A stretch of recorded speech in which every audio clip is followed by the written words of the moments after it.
नमस्कार विद्यार्थी मित्रांनो, बी ए सेकंड इयरच्या सेमिस्टर 3च्या या तासिकेमध्ये आपल्या सर्वांचं मी मनपूर्वक स्वागत करतो.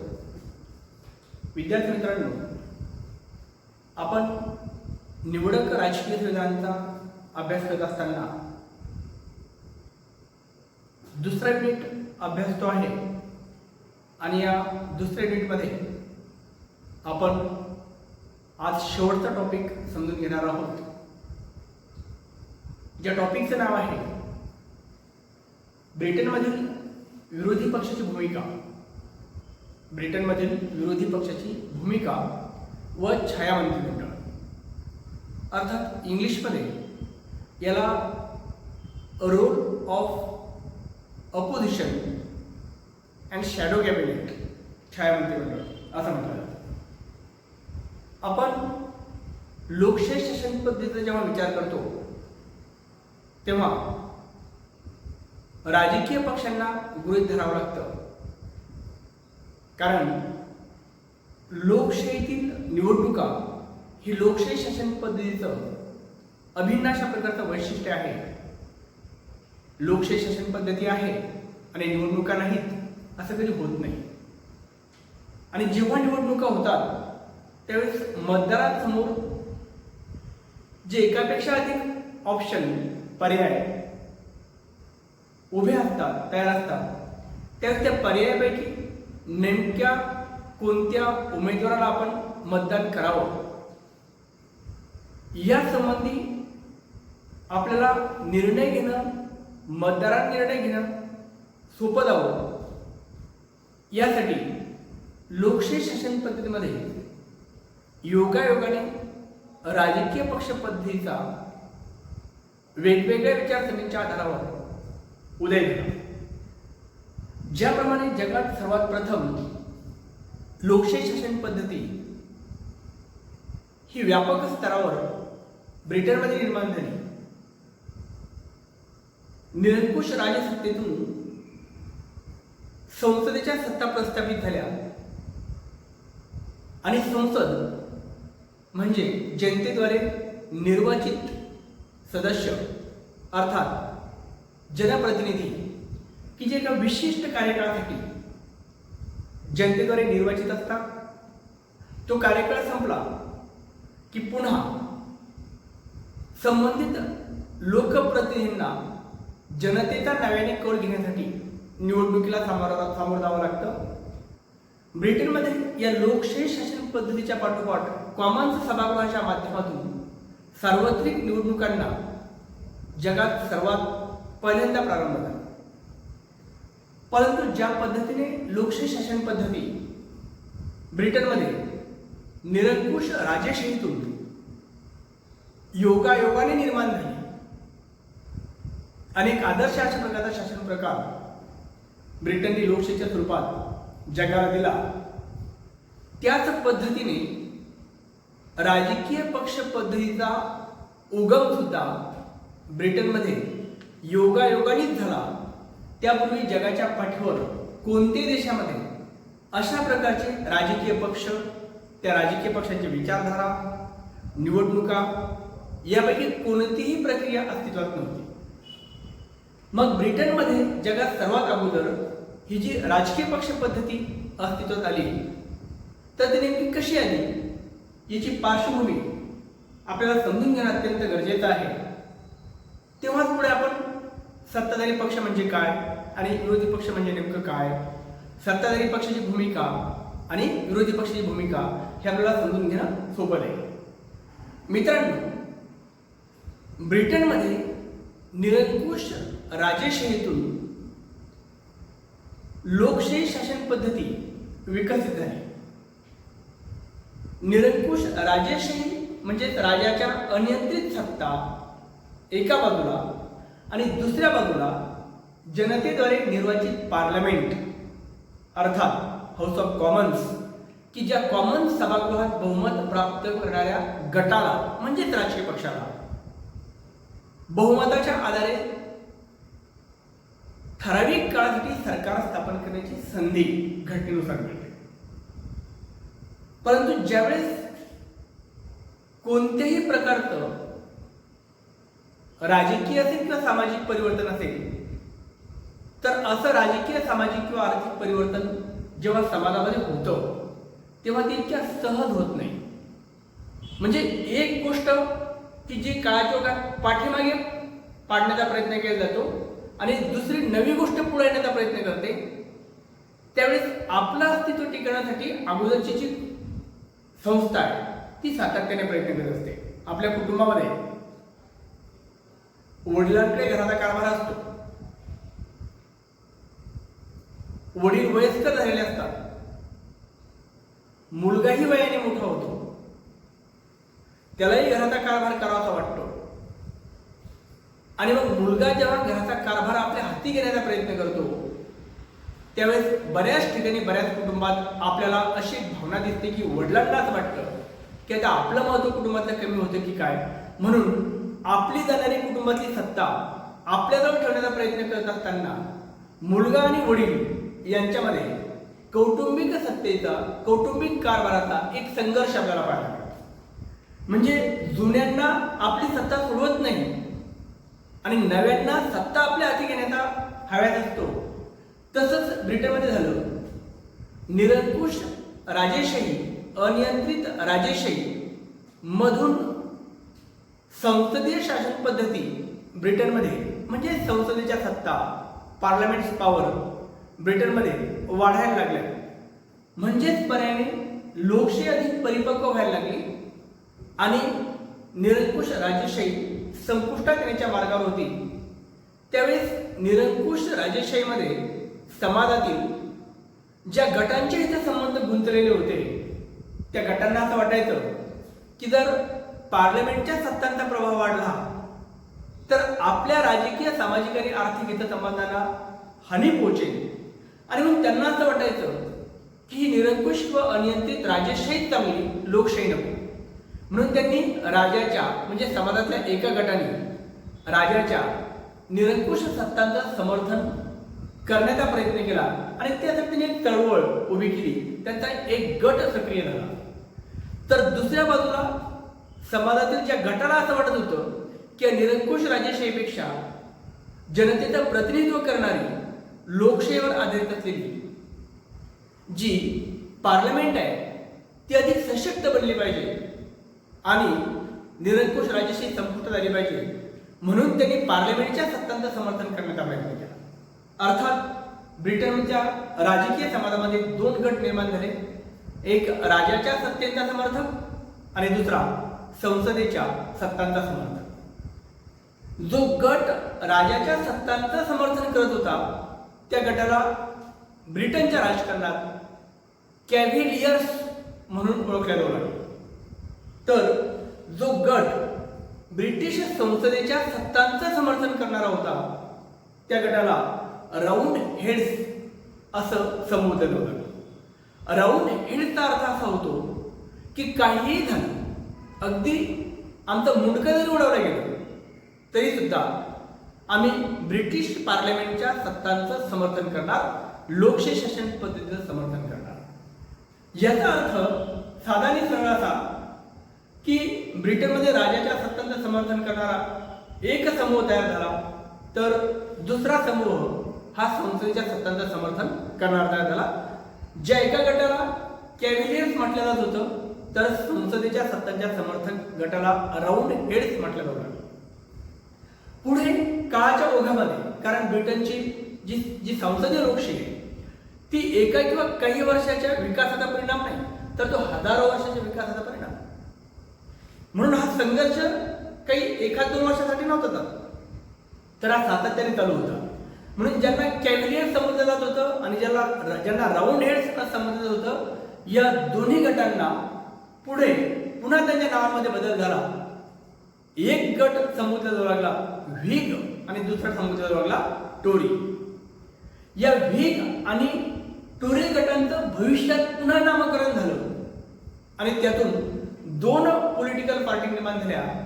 एक कन्झर्वेटिव्ह पॉलिटिकल पार्टी, जिला मराठीमध्ये हुजूर पक्ष असं म्हणतात, की जी पॉलिटिकल पार्टी ही राजाच्या निरंकुश सत्तांचं समर्थन करणारी होती, किंवा दुसऱ्या शब्दामध्ये ब्रिटनमधील श्रीमंत वर्गाच्या हितसंबंधाचं रक्षण करणारी होती.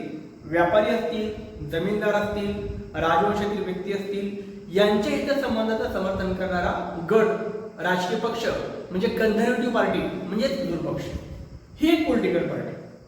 तर दुसरी पॉलिटिकल पार्टी की जी संसदीच्या सत्तांचं समर्थन करत होती, लोकशाहीच्या मूल्यांचं समर्थन करत होती, त्यांना लिबरल पार्टी असं संबोधलं गेलं. अर्थात मराठीत उदारवादी पक्ष. उदारवादी म्हणजे सातत्याने येणारे जे चेंजेस आहेत, जे परिवर्तन आहे ते सहज खुल्या मनाने, मोठ्या मनाने स्वीकारणारा गट. आणि कन्झर्वेटिव्ह म्हणजे कायम त्याच आणि त्याच गोष्टीवर ठाम असणारा आणि परिवर्तन नाकारणारा गट, म्हणजे दुसऱ्या शब्दात परंपरावादी गट आणि परिवर्तनवादी गट. म्हणून ब्रिटनमध्ये कन्झर्वेटिव्ह पॉलिटिकल पार्टी आणि लिबरल पॉलिटिकल पार्टी असे दोन राजकीय पक्ष निर्माण झाले. आणि मग ज्या निवडणुका व्हायच्या अगदी 17व्या शतकापासून जर आपण बघितलं तर असं लक्षात येतं की काही काळ म्हणजे एखादी टर्म, दोन टर्म कन्झर्वेटिव्ह पार्टीचं सरकार जर असेल तर अपोजिशनमध्ये लिबरल पार्टी असते. लिबरल पार्टीचं सरकार असेल तर मग अपोजिशनमध्ये कन्झर्वेटिव्ह पार्टी सरकार असते. म्हणजेच पर्यायाने हे दोन राजकीय पक्ष ब्रिटनच्या राजकारणात समर्थपणे, प्रभावीपणे कार्यरत राहिले. इतर छोट्या छोट्या पॉलिटिकल पार्टी आहेत, परंतु त्यांचं फारसं महत्व नाही, त्यांचं राजकीय अस्तित्व सुद्धा जाणवत नाही. आणि म्हणून पर्यायाने ब्रिटनमध्ये एका अर्थाने द्विपक्ष पद्धतीचा विकास झाला. म्हणून ब्रिटनमध्ये द्विपक्ष पद्धती आहे असं म्हटलं जातं. याचं पुन्हा आणखी पुढची स्टेज आपल्याला सांगता येईल की द्विपक्ष पद्धतीच, कारण ब्रिटनचा मतदार 3 किंवा 4 किंवा 5 पक्षांना मोठं होऊ देत नाही. म्हणजे एकला धड भाराभर चिंध्या, जी स्थिती भारतात आहे तशी स्थिती ब्रिटनमध्ये होत नाही, कारण ब्रिटनचा मतदार हा जागरूक आहे. 1906 मध्ये ज्यावेळेस ब्रिटनमधील कामगारांच्या अनेक संघटनांना असं वाटलं की लिबरल पार्टी ही आपल्या हितसंबंधांचं पाहिजे त्या पद्धतीने समर्थन करत नाही. कन्झर्वेटिव्ह पार्टीचा तर प्रश्नच नव्हता, कारण ती श्रीमंतांची पार्टी होती, श्रीमंतांच्या हितसंबंधाचं रक्षण करणारी पार्टी होती. पण लिबरल पार्टी आपल्या हितसंबंधाचं रक्षण करू शकत नाही असं जेव्हा कामगारांच्या विविध संघटनांना वाटलं, त्यावेळेस 1906 मध्ये ब्रिटनमधील विविध कामगार संघटनांनी एकत्र येऊन लेबर पार्टी, मजूर पक्ष स्थापन केला. 1906 मध्ये तो स्थापन झाला. हळूहळू या पक्षाचा प्रभाव इतका वाढत गेला की या पक्षाने म्हणजे लेबर पार्टीने लिबरल पार्टीची जागा घेतली आणि लिबरल पार्टी ब्रिटनच्या राजकारणामध्ये पाठीमागे पडली. म्हणजे लिबरल पार्टीच्या ऐवजी, उदारवादी पक्षाच्या ऐवजी लेबर पार्टी म्हणजे मजूर पक्ष हा प्रभावी ठरला. आणि त्यामुळे आज ब्रिटनच्या राजकारणामध्ये हुजूर पार्टीच्या सोबत, कन्झर्वेटिव्ह पार्टीच्या सोबत तिचा रिअल अपोजिशन म्हणून, प्रमुख विरोधी म्हणून मजूर पक्ष अर्थात लेबर पार्टी ही प्रामुख्याने ब्रिटनच्या राजकारणात समोर आली. आणि दुसऱ्या महायुद्धाच्या समाप्तीनंतर 1945ला ज्या निवडणुका झाल्या त्या निवडणुकीत ही लेबर पार्टी सगळ्यात पहिल्यांदा सत्तेत आली आणि या पक्षाचा पंतप्रधान ॲटली हे बनले. आता अशा पद्धतीने ज्या दोन पॉलिटिकल पार्टी ब्रिटनच्या राजकारणात निर्माण झाल्या, तर या दोन पॉलिटिकल पार्टीचे वैशिष्ट्य आपण लक्षात घेणं अत्यंत आवश्यक आहे. म्हणजे एकूण ब्रिटनमधील राजकीय पक्ष पद्धतीचं स्वरूप त्या वैशिष्ट्यावरून आपल्या लक्षात येईल. जसे की भारतातील राजकीय पक्ष पद्धतीची वैशिष्ट्य आपण पार्ट 1 मध्ये शिकलो. त्यामध्ये एक प्रबळ पक्ष पद्धती, सातत्याने होणारे पक्षांतर, विचारांशी किंवा विचारधारांशी एकनिष्ठ नसणं, स्वार्थासाठी हा पक्ष सोडून दुसऱ्या पक्षात जाणं, सौदेबाजी, राजकीय सौदेबाजी, आपल्या विचारधारांशी एकनिष्ठ नसणं, ह्या बाबी म्हणजे भारतीय राजकीय पक्षांची वैशिष्ट्ये. आपण सातत्याने पाहतो, निवडणुका आल्या की काँग्रेसचे काही आमदार बीजेपीत जातात, काही बीजेपीचे खासदार काँग्रेसमध्ये जातात. म्हणजे आता हा पक्ष सत्तेत येणार नाही, याचा पराभव होईल असं वाटलं की अपोजिशन पार्टीमध्ये निघून जातात. आणि आश्चर्य असं की जे आमदार, जे खासदार, जे मंत्री कालपर्यंत विरोधी पक्षावर टीका करत होते, त्यांना शिव्या देत होते, त्यांचं स्वागत ते खुल्या मनाने करतात. म्हणजे ही आपली विचारधारा आहे, ही आपली राजकीय संस्कृती आहे. मग ही जर आपली राजकीय संस्कृती आहे तर मग ब्रिटनची कशी ते आपल्याला समजून घेणं आवश्यक आहे. ब्रिटनमध्ये भारतात ज्याप्रमाणे अनेक पक्ष पद्धती आहे तशी ब्रिटनमध्ये अनेक पक्ष पद्धती नाही. ब्रिटनच्या राजकीय पक्ष पद्धतीचं पहिलं वैशिष्ट्य आहे द्विपक्ष पद्धती. म्हणजे ब्रिटनमध्ये ब्रिटिश मतदार हा 2 पेक्षा अधिक पक्षांना वाव देत नाही. केवळ 2च पक्ष ब्रिटनच्या राजकारणात प्रामुख्याने प्रभावी आहेत. अगदी सुरुवातीपासून ते प्रभावी आहे. 2 पैकी एक पक्ष हा सत्तेत असतो बहुमत प्राप्त करून, तर दुसरा विरोधात बसलेला असतो. तोही फक्त काही जागा त्याच्याकडे कमी असतात म्हणून तो विरोधात असतो. असा खूप मोठा डिफरन्स नसतो की यांच्या इतक्या जागा आणि यांच्या फक्त इतक्या जागा, इतका डिफरन्स तिथे नसतो. त्यामुळे विरोधी पक्ष अत्यंत प्रभावी असतो. म्हणून प्रभावी विरोधी पक्ष हे दुसरं वैशिष्ट्य ब्रिटनच्या राजकीय पक्ष पद्धतीचं आहे. म्हणजे भारतात ज्याप्रमाणे एक काळ होता की काँग्रेसजवळ 300-400 जागा सदस्य काँग्रेसचे लोकसभेत असायचे आणि अपोजिशन पार्टी छोटे छोटे, कोणाकडे 2, कोणाकडे 3, कोणाकडे 5, कोणाकडे 6 असे खासदार असायचे आणि वेगवेगळ्या गटात ते विभागलेले असायचे, वेगवेगळ्या पक्षात ते विभागलेले असायचे. असं ब्रिटनमध्ये होत नाही. ब्रिटनमध्ये जर 300 सदस्य निवडून आले म्हणून एखादा पक्ष सत्तेत आला असेल तर दुसरा पक्ष अपोजिशन मध्ये का आहे तर त्याच्याकडे 290 सदस्य आहेत निवडून आलेले, फक्त 10 कमी पडले म्हणून त्यांना अपोजिशन मध्ये बसावं लागलं. म्हणजे सत्ताधारी पक्षाचे सदस्य आणि विरोधी पक्षाचे सदस्य यांच्यामध्ये खूप मोठी तफावत तिथे नसते. इतका ब्रिटनचा मतदार जागरूक आहे आणि त्याचा परिणाम म्हणून ब्रिटनमधील विरोधी पक्ष हा सत्ताधारी पक्षावर सातत्याने आपलं नियंत्रण प्रस्थापित करत असतो आणि सत्ताधारी पक्षाला सातत्याने विरोधी पक्षाला घाबरून राहावं लागतं. कारण विरोधी पक्ष सुद्धा तितकाच प्रबळ असतो, कारण त्याच्याकडे फक्त काहीच जागा कमी असतात म्हणून ते विरोधात असतो. नंबर 3, तिसरं वैशिष्ट्य विचारसरणीवर आधारित राजकीय पक्ष पद्धती. म्हणजे ब्रिटनमध्ये द्विपक्ष पद्धती आणि प्रत्येक पक्षाची स्वतःची अशी एक विचारधारा आहे. कन्झर्वेटिव्ह पार्टीची विचारधारा आहे तर लेबर पार्टीची दुसरी विचारधारा आहे. या 2 विचारधारांचे 2 पक्ष असतात. कधीच कन्झर्वेटिव्ह पार्टी लेबर पार्टीचे विचार स्वीकारत नाही किंवा त्यांना आपले म्हणून सांगत नाही, तर लेबर पार्टी सुद्धा कधीच कन्झर्वेटिव्ह पार्टीच्या विचारधारेवर, विचार प्रणालीवर, आयडिओलॉजीवर हक्क सांगत नाही किंवा आमचं सुद्धा तेच म्हणणं आहे असं म्हणत नाही. त्यांचा ठराविक कार्यक्रम आहे, त्यांची विचार पद्धती आहे, त्याच्याशी ते एकनिष्ठ असतात. त्यांचे कार्यकर्ते, त्यांचे निर्वाचित सदस्य, खासदार हे त्या त्या विचारसरणीशी एकनिष्ठ असतात. म्हणून विचारसरणीवर आधारित राजकीय पक्ष पद्धती हे तिसरं वैशिष्ट्य यांचं आहे. चौथं वैशिष्ट्य तिथलं कडक पक्षशिस्त. पक्षाने आदेश दिल्यानंतर पक्षाच्या आदेशाच्या विरोधात कोणताही सदस्य मतदान करत नाही, कोणताही कार्यकर्ता कोणत्याच प्रकारची कृती करत नाही.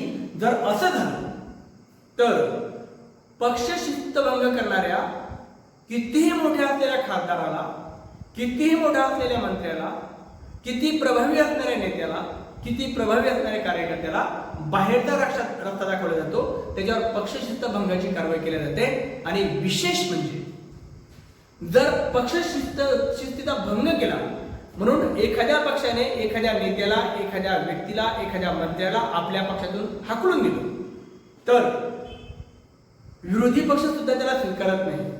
कारण जी व्यक्ती त्या पक्षाने इतकं मोठं केल्यानंतर त्या पक्षाशी गद्दारी करते, त्या व्यक्तीला जर आपण आपल्याकडे घेतलं तर आपल्याशी गद्दारी करणार नाही याची काय गॅरंटी?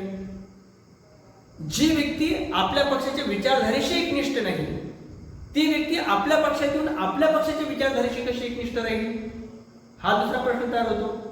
आणि म्हणून जर कोणी पक्षशिस्तीचा भंग केला आणि त्याला जर पक्षातून बाहेर काढलं तर त्या व्यक्तीचं राजकीय आयुष्य संपून जातं. भारतीय राजकारणाचं काय वैशिष्ट्य आहे? या पक्षाने काढून दिलं तर दुसऱ्या पक्षात जायचं, त्याने काढून दिलं तर तिसऱ्या पक्षात जायचं. म्हणजे सातत्याने आयाराम आणि गयाराम आपल्या स्वतःच्या प्रभावाच्या बेसवर इकडून तिकडे तिकडून इकडे सातत्याने फिरत राहायचं. ही राजकीय संस्कृती भारतातील राजकीय पक्षांची आहे. विशेष म्हणजे पक्षांतर सातत्याने आपल्याकडे होतं. ब्रिटनमध्ये पक्षांतर होत नाही. या पक्षातून त्या पक्षात कोणी जात नाही. आणि महत्त्वाचं वैशिष्ट्य ब्रिटनच्या राजकीय पक्ष पद्धतीचं पुन्हा असं आहे की जरी विरोधी पक्ष पक्ष सत्ताधारी पक्षाच्या ध्येय धोरणावर टीका करत असला तरी सुद्धा सत्ताधारी पक्षाने, सरकारने जर एखादा चांगला निर्णय घेतला असेल, चांगली कृती केली असेल, तर त्या निर्णयाचं खुल्या मनाने स्वागत करण्याचा उदारपणा ब्रिटनचा विरोधी पक्ष दाखवतो. इव्हन राष्ट्रीय संकटाच्या वेळी सत्ताधारी पक्षाला अडचणीत न आणता, म्हणजे जागतिक महायुद्ध असेल, शत्रुराष्ट्राची युद्ध असेल, आणीबाणीची स्थिती असेल, अशा स्थितीमध्ये सत्ताधारी पक्षाला कोंडीत पकडून सत्ताधारी पक्षावर टीका करण्याच्या ऐवजी सत्ताधारी पक्षाच्या पाठीशी ठामपणे उभा राहण्याचा औदार्य ब्रिटनमधील कोणताही विरोधी पक्ष दाखवतो. उद्देश हा की राजकारण नंतर, राष्ट्र प्रथम, nation first, interest of nation is first, म्हणजे आपला देश सगळ्यात महत्वाचा, देशाचे हितसंबंध सगळ्यात महत्वाचे, ही भूमिका ब्रिटनमधील दोन्ही राजकीय पक्ष पार पाडतात, ती बाळगतात. आपल्याकडे मात्र काय होतं, चीनने आक्रमण करण्याचा प्रयत्न केला तर सत्ताधारी पक्ष संकटात सापडतो. विरोधी पक्षाला असं वाटतं की चीनने आक्रमण करावं, भारताचा पराभव व्हावा आणि मग या सरकारवर टीका व्हावी, निवडणुकीत हा सरकार पडावं आणि संधी आम्हाला मिळावी. म्हणजे राष्ट्रीय संकटाच्या वेळी सुद्धा आपल्या देशामध्ये सत्ताधारी पक्षाला अडचण आणण्याचा प्रयत्न केला जातो. सत्ताधारी पक्षाने किती चांगले निर्णय घेतलेले असले तरी सुद्धा खुल्या मनाने त्याचं स्वागत केलं जात नाही, त्याचा सपोर्ट केला जात नाही, त्याचं कौतुक केलं जात नाही. उलट तो निर्णय कसा चुकीचा आहे, तो निर्णय राष्ट्रहितासाठी आणि समाजासाठी कसा घातक आहे, हेच सांगण्याचा सातत्याने प्रयत्न केला जातो. मित्रांनो, राजकीय पक्षपद्धतीचा विचार करत असताना आपली राजकीय संस्कृती आणि ब्रिटनची राजकीय संस्कृती या दोन्हीमध्ये इतका मोठा फरक आहे हे आपल्या लक्षात आलं असेल. आता राजकीय पक्षपद्धतीचं स्वरूप आणि वैशिष्ट्य लक्षात घेतल्यानंतर आपला जो मुख्य मुद्दा आहे आता की विरोधी पक्षाची भूमिका व छायामंत्री. तर विरोधी पक्षाची भूमिका नेमकी काय आहे ब्रिटनच्या राजकारणामध्ये, तर जितकं महत्वाचं स्थान ब्रिटनच्या राजकारणामध्ये सत्ताधारी पक्षाला आहे, तितकंच महत्वाचं स्थान ब्रिटनच्या राजकारणात विरोधी पक्षाला सुद्धा आहे. आणि म्हणून ब्रिटनमध्ये विरोधी पक्षाला हर मॅजेस्टीज रॉयल अपोजिशन, राणी सरकारचा विरोधी पक्ष असं अभिमानाने म्हटलं जातं. याचं कारण असं आहे की द्विपक्ष पद्धती, हा पक्ष बहुमत प्राप्त करून सत्तेत आज आहे, उद्या यांनी बहुमत गमावलं तर विरोधी पक्ष सत्तेत येणार, तो शासन कारभार करणार, सत्तेतला पक्ष विरोधात बसणार, कधी हे सत्तेत असतील कधी ते सत्तेत असतील आणि या दोघांकडून शासन कारभार करून घेण्याची जबाबदारी ही नाममात्र शासन प्रमुख असलेल्या राजावर असते, नाममात्र शासन प्रमुख असलेल्या ब्रिटनच्या राणीवर असते. आणि म्हणून राजा हा प्रमुख समारंभामध्ये, राष्ट्रीय समारंभामध्ये जर डायसवर असेल तर राजाच्या उजव्या बाजूला, राणीच्या उजव्या बाजूला देशाचा पंतप्रधान बसलेला असतो, तर डाव्या बाजूला देशातील विरोधी पक्षाचा प्रमुख नेता बसलेला असतो. म्हणजे उजव्या बाजूला पंतप्रधान तर डाव्या बाजूला विरोधी पक्षाचा प्रमुख नेता.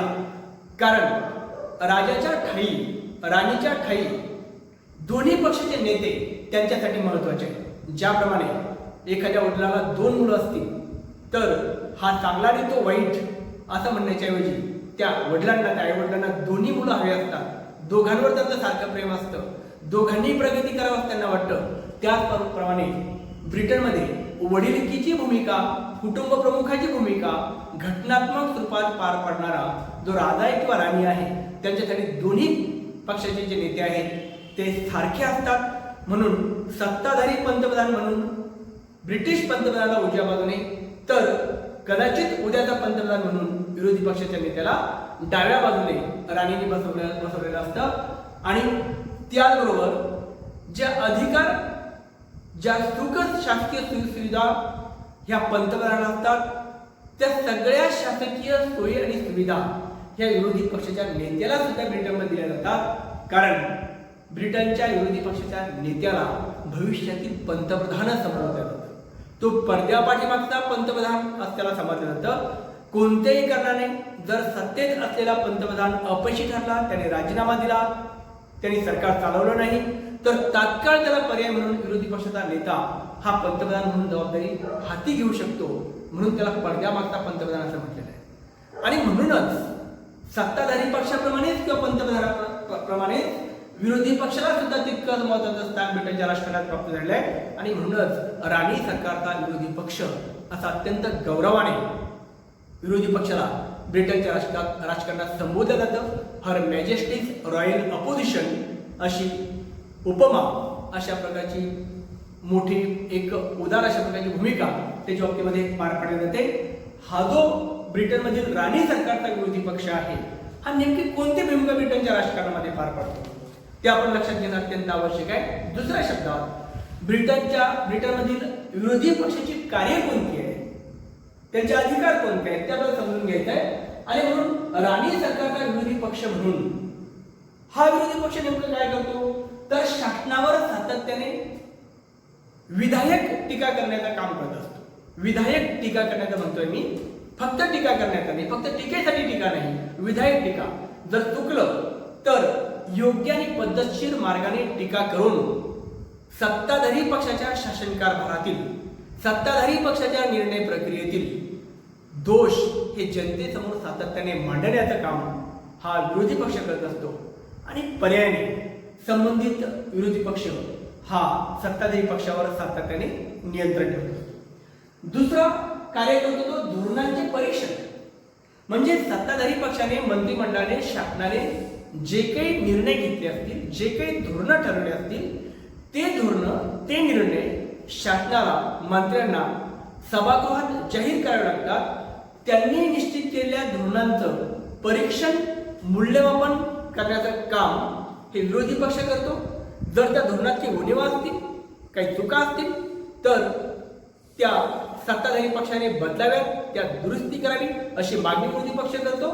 जर सत्ताधारी पक्ष ते करत नसेल तर मंत्रिमंडळाच्या धोरणातील ज्या उणिवा आहेत, जे दोष आहेत, ते सातत्याने जनतेसमोर मांडण्याचं काम विरोधी पक्ष करतो. आणि जनतेमध्ये राजकीय दृष्टिकोनातून एक अवेअरनेस, एक जागृती निर्माण करण्याचं काम करत असतो, की जेणेकरून सत्ताधारी पक्षाचा जनाधार, त्यांचं बहुमत हे कमी व्हावं आणि नंतर होणाऱ्या निवडणुकीत विरोधी पक्षाला सामान्य मतदारांनी सत्तेची संधी द्यावी.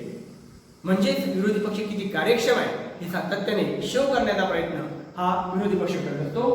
नंबर 3, संसदीय आयुधांचा प्रभावीपणे वापर करण्याचं काम विरोधी पक्ष करतो.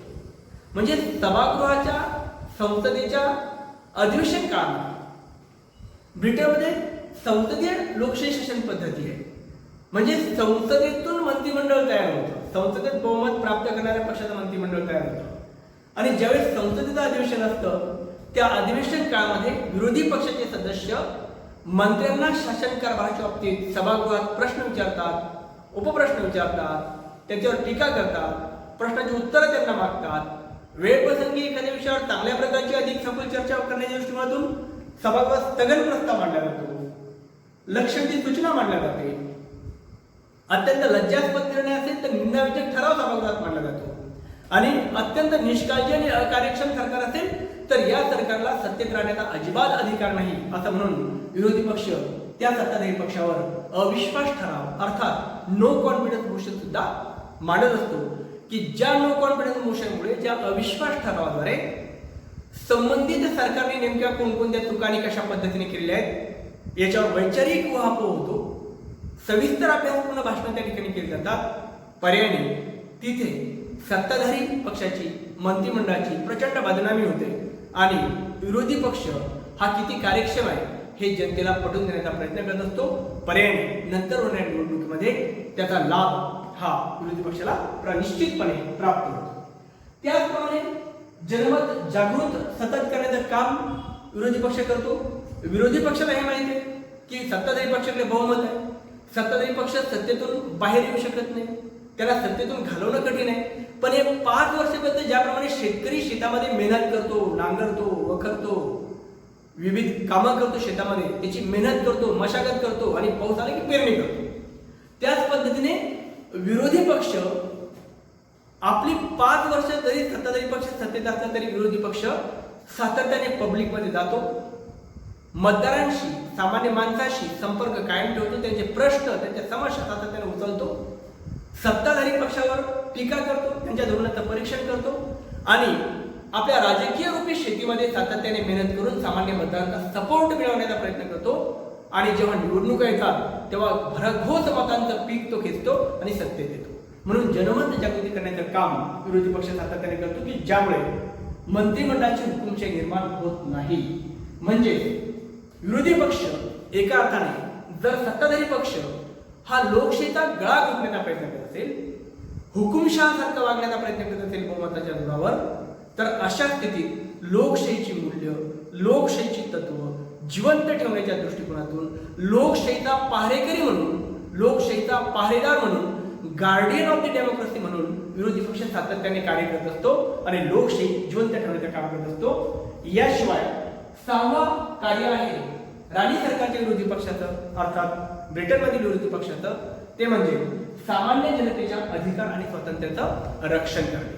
कारण सत्ताधारी पक्षाकडे संसदेत बहुमत असतं, म्हणून जनतेच्या अधिकार आणि स्वातंत्र्याचा संकोच करणारे कायदे हे बहुमताच्या जोरावर सत्ताधारी मंत्रिमंडळ करू शकतं, सत्ताधारी पक्ष करू शकतो. तसं होऊ नये. जर जनतेच्या अधिकारांचा संकोच होत असेल, प्रसार माध्यमांच्या अधिकारांचा संकोच होत असेल, तर त्या संकोच होणाऱ्या निर्णयांना विरोध करण्याचं काम हा विरोधी पक्ष करत असतो. त्यासाठी जनमत जागृती करतो, रस्त्यावर उचलतो, निदर्शन करतो. पर्यायाने जनतेच्या अधिकार किंवा स्वातंत्र्याचा संकोच करणाऱ्या निर्णयांना सत्ताधारी मंत्रिमंडळाला परत घ्यावं लागतं. तसे कायदे जर मंत्रिमंडळ करण्याचा प्रयत्न करत असेल तर ते कायदे पाठीमागे घ्यावे लागतात. म्हणजेच एका अर्थाने तो लोकशाहीचा पारेदार तर आहेच, जनमत जागृती करणारा तो प्रमुख विरोधी पक्ष तर आहेच, परंतु त्याचबरोबर सामान्य व्यक्तीच्या अधिकार आणि स्वातंत्र्याचा रक्षण करता म्हणून सुद्धा विरोधी पक्ष कार्य करतो. विरोधी पक्ष असतो म्हणून सत्ताधारी पक्ष हुकुमशाही करत नाही. म्हणजे सत्ताधारी पक्षाच्या हुकुमशाही वृत्तीवर नियंत्रण ठेवण्याचं काम सुद्धा राणी सरकारचा विरोधी पक्ष अर्थात ब्रिटनचा विरोधी पक्ष करतो. यावरून आपल्या लक्षात येईल की ब्रिटनमध्ये राणी सरकारच्या विरोधी पक्षाला किती महत्व आहे, विरोधी पक्षाचं किती महत्व आहे. विरोधी पक्ष जर नसेल तर लोकशाही धोक्यात येऊ शकते आणि म्हणून लोकशाही शासन पद्धतीचं अत्यंत महत्त्वाचं वैशिष्ट्य असतं विरोधी पक्षाचं अस्तित्व. विरोधी पक्ष नसेल तर आपण लोकशाहीची कल्पना करू शकत नाही, कारण ते एक प्रकारची हुकुमशाही निर्माण होऊ शकते. म्हणून लोकशाही शासन पद्धतीमध्ये विरोधी पक्षाला अत्यंत महत्त्व असतं. विरोधी पक्षाशिवाय लोकशाही शासन पद्धतीचा विकास होऊ शकत नाही, लोकशाही शासन पद्धती अस्तित्वात राहू शकत नाही, लोकशाही शासन पद्धती सुरक्षित राहू शकत नाही, लोकशाही शासन पद्धती टिकून राहू शकत नाही. आणि म्हणूनच लोकशाही शासन पद्धतीमध्ये विरोधी पक्षाची भूमिका ही अत्यंत महत्त्वाची असते. आणि म्हणून रोल ऑफ द ऑपोजिशन नेमका काय आहे हे आपण या ठिकाणी या पॉइंटच्या माध्यमातून, या टायटलच्या माध्यमातून या ठिकाणी समजून घेतलेला आहे. दुसरा उपपॉइंट आपला विरोधी पक्षाला धरूनच आहे, छाया मंत्रिमंडळ, ज्याला शॅडो कॅबिनेट असं म्हटलं जातं. छाया मंत्रिमंडळ, शॅडो कॅबिनेट म्हणजेच आभासी मंत्रिमंडळ, जे नसतं ऍक्च्युली कायदेशीर स्वरूपामध्ये पण आहे असं दाखवलं जातं, त्याला आपण छाया मंत्रिमंडळ असं म्हणतो. आभासी मंत्रिमंडळ, एक काल्पनिक मंत्रिमंडळ असं त्याला म्हणता येतं. आणि हे जे छाया मंत्रिमंडळ आहे, हे छाया मंत्रिमंडळ म्हणजे नेमकं काय, तर ज्याप्रमाणे सत्ताधारी पक्षाचं मंत्रिमंडळ असतं, म्हणजे सत्ताधारी पक्षात पंतप्रधान असतो आणि त्याचे सहकारी म्हणून विविध विभागाचे मंत्री असतात. उदाहरणार्थ अर्थमंत्री आहे, संरक्षण मंत्री आहे, गृहमंत्री आहे, परराष्ट्र मंत्री आहे, शिक्षण मंत्री आहे, कृषी मंत्री आहे, कामगार मंत्री आहे, आरोग्य मंत्री आहे. असे विविध मंत्री पंतप्रधानांच्या सहकारी म्हणून कार्य करतात. त्याच पद्धतीने म्हणजे सत्ताधारी मंत्रिमंडळ तर खरं असतं, कायदेशीर स्वरूपात असतं, त्याला कायदेशीर अधिकार असतात. पण जसं सत्ताधारी पक्षाचं मंत्रिमंडळ असतं तसंच मंत्रिमंडळ विरोधी पक्ष सुद्धा तयार करतो, फक्त त्याला कायदेशीर आधार नसतो. म्हणजे विरोधी पक्षाचा प्रमुख नेता विरोधी पक्ष नेता असतो, तर तो पंतप्रधानाच्या समकक्ष असतो. म्हणून जसं आपण अगोदर बघितलं की विरोधी पक्षाच्या नेत्याला ब्रिटनच्या संसदीय कायद्यानुसार, संसदेत पास झालेल्या कायद्यानुसार, क्राऊन ऍक्टनुसार ज्या सोयी आणि सुविधा शासकीय स्वरूपाच्या ब्रिटिश प्राईम मिनिस्टरला मिळतात, त्या सर्व शासकीय सोयी आणि सुविधा ह्या विरोधी पक्षाच्या नेत्याला, विरोधी पक्षाचा नेता म्हणून प्राप्त होतात. कारण तो उद्याचा पंतप्रधान समजला जातो आणि म्हणून विरोधी पक्षाचा सत्ताधारी पक्षावर नियंत्रण असावं यासाठी त्याला तशा प्रकारच्या सुधारणा सुद्धा केल्या जातात. सत्ताधारी मंत्रिमंडळातील पंतप्रधान तर तेच स्थान इकडे विरोधी पक्षाच्या नेत्याचं असतं, म्हणून त्याला पडद्यामागचा पंतप्रधान असं म्हणतो, छाया मंत्रिमंडळाचा पंतप्रधान असं म्हटलं जातं. दुसऱ्या बाजूला सत्ताधारी पक्षात गृहमंत्री असेल तर तसंच गृहमंत्रीपद विरोधी पक्षातील एखाद्या प्रभावी नेत्याकडे, ज्येष्ठ नेत्याकडे, अनुभवी नेत्याकडे सोपवलं जातं. दुसऱ्या व्यक्तीकडे सत्ताधारी पक्षामध्ये परराष्ट्र मंत्रीपद असेल तर विरोधी पक्षातील त्या क्षेत्रात इंटरेस्ट असणाऱ्या, नॉलेज असणाऱ्या, अनुभव असणाऱ्या विरोधी पक्षाच्या सदस्याकडे परराष्ट्र मंत्रीपद सोपवलं जातं. इकडे कायदा मंत्रीपद एका व्यक्ती असेल तसंच कायदा मंत्रीपद इकडे विरोधी पक्षात सुद्धा दिलं जातं. म्हणजे जेवढे मंत्री सत्ताधारी पक्षाचे असतील तेवढेच मंत्री विरोधी पक्षामध्ये सुद्धा तयार केले जातात. आणि संसदीय कामकाज जेव्हा सुरू होतं ते संसदीय कामकाज सुरू होत असताना त्या त्या विभागाचा विरोधी पक्षातील मंत्री जो आभासी असतो, जो खरा नसतो पण काल्पनिक स्वरूपात त्याच्याकडे ती जबाबदारी दिली असते, तो परराष्ट्र मंत्री विरोधी पक्षाचा सत्ताधारी रिअल परराष्ट्र मंत्र्याच्या खात्यावर बारीक लक्ष ठेवतो, त्याच्या निर्णयावर बारीक लक्ष ठेवतो, त्याचा अधिक बारकाईने अभ्यास करतो आणि त्याच्यातील चुका लक्षात आणून देण्याचा प्रयत्न करतो. याचे दोन फायदे आहेत. पहिला फायदा आहे विरोधी पक्षाचं छाया मंत्रिमंडळ असल्या कारणाने, विरोधी पक्षात सुद्धा परराष्ट्र मंत्री असल्या कारणाने सत्ताधारी पक्षातील परराष्ट्र मंत्री गाफील राहत नाही, कारण त्याला माहिती असतं की विरोधी पक्षातील छाया मंत्रिमंडळातील परराष्ट्र मंत्री आपल्या विभागावर म्हणजे आपल्या परराष्ट्र विभागावर बारीक लक्ष ठेवून आहे. जर आपल्याकडून काही चूक झाली तर आपली खैर नाही. सत्ताधारी पक्षाच्या संरक्षण मंत्र्यासारख्याच विरोधी पक्षात सुद्धा संरक्षण मंत्रीपद एखाद्या सदस्याकडे सोपवलेलं असतं, जो ज्येष्ठ आहे, अनुभवी आहे, अभ्यासू आहे, चांगलं वक्तृत्व त्याच्याकडे आहे आणि तो अधिक चांगल्या पद्धतीने काम करून त्या क्षेत्रातलं नॉलेज सुद्धा मिळतो. म्हणजेच छाया मंत्रिमंडळामुळे एका बाजूला सत्ताधारी मंत्रिमंडळावर नियंत्रण राहतं तर दुसऱ्या बाजूला जर उद्याला आपल्यावर ही जबाबदारी म्हणजे सरकार स्थापन करण्याची जबाबदारी आली तर आपण मंत्री म्हणून कारभार करत असताना नवखे असू नये, आपल्याला सुद्धा त्याचा अनुभव असावा यासाठी अशा प्रकारची जी एक पार्लमेंटरी कमिटी स्थापन केली असते, जे सल्लागार मंडळ विरोधी पक्षाच्या नेत्याने स्थापन केलं असतं, त्याला ब्रिटनमध्ये छाया मंत्रिमंडळ, शॅडो कॅबिनेट असं संबोधलं जातं. हे जे छाया मंत्रिमंडळ आहे, हे छाया मंत्रिमंडळ ब्रिटनमध्ये 1945 मध्ये तत्कालीन मजूर पक्षाचे पंतप्रधान ॲटली यांनी निर्माण केलं होतं विरोधी पक्षात असताना. आणि त्यांनी जी कन्सेप्ट स्वीकारली होती, आपल्या विरोधी पक्षातील सदस्यांना राजकारणाचं, शासन कारभाराचं, मंत्री म्हणून कारभार करण्याचं एक प्रशिक्षण मिळावं, ते ट्रेन व्हावे, त्यांना अनुभव यावा, त्यांची नजर मारावी, या दृष्टिकोनातून त्यांनी तशा प्रकारचं सल्लागार मंडळ तयार केलं होतं. इकडे परराष्ट्र मंत्री तर इकडे परराष्ट्र मंत्री, इकडे संरक्षण मंत्री तर इकडे संरक्षण मंत्री, इकडे पंतप्रधान तर इकडे विरोधी पक्षाचा नेता, अशा पद्धतीने त्यांनी तयार केलं होतं. तेव्हापासून 1945 पासून ब्रिटनमध्ये ही छाया मंत्रिमंडळाची जी कन्सेप्ट आहे ती अस्तित्वात आलेली आहे. आणि हे जे मंत्रिमंडळ आहे, हे मंत्रिमंडळ खऱ्या अर्थाने जे छाया मंत्रिमंडळ आहे ते खऱ्या अर्थाने अत्यंत कार्यक्षम असतं. आणि म्हणून कोणत्याही कारणाने जर सत्ताधारी पक्षाने राजीनामा दिला तर तात्काळ त्याची जागा घेण्यासाठी विरोधी पक्षाचे छाया मंत्रिमंडळ रेडी असतं. त्यांच्याकडे त्यांची स्वतःची धोरणं असतात, त्यांचे स्वतःचे प्रोग्राम्स असतात आणि त्यामुळे ब्रिटनची जी लोकशाही शासन पद्धती आहे ही अधिक सक्षम व्हायला मदत होते. म्हणून छाया मंत्रिमंडळ ही ब्रिटनच्या राजकारणाचं, ब्रिटनमधील राजकीय पक्ष पद्धतीतील अत्यंत महत्त्वाचं वैशिष्ट्य आहे असं आपल्याला म्हणता येईल. या ठिकाणी हा युनिट संपला. आपल्याला ब्रिटिश राजकारणातील विरोधी पक्षाची भूमिका आणि छाया मंत्रिमंडळाचा अर्थ आणि छाया मंत्रिमंडळाची कार्यपद्धती या दोन्ही गोष्टी लक्षात आल्या असतील असा मला विश्वास आहे. थँक्यू.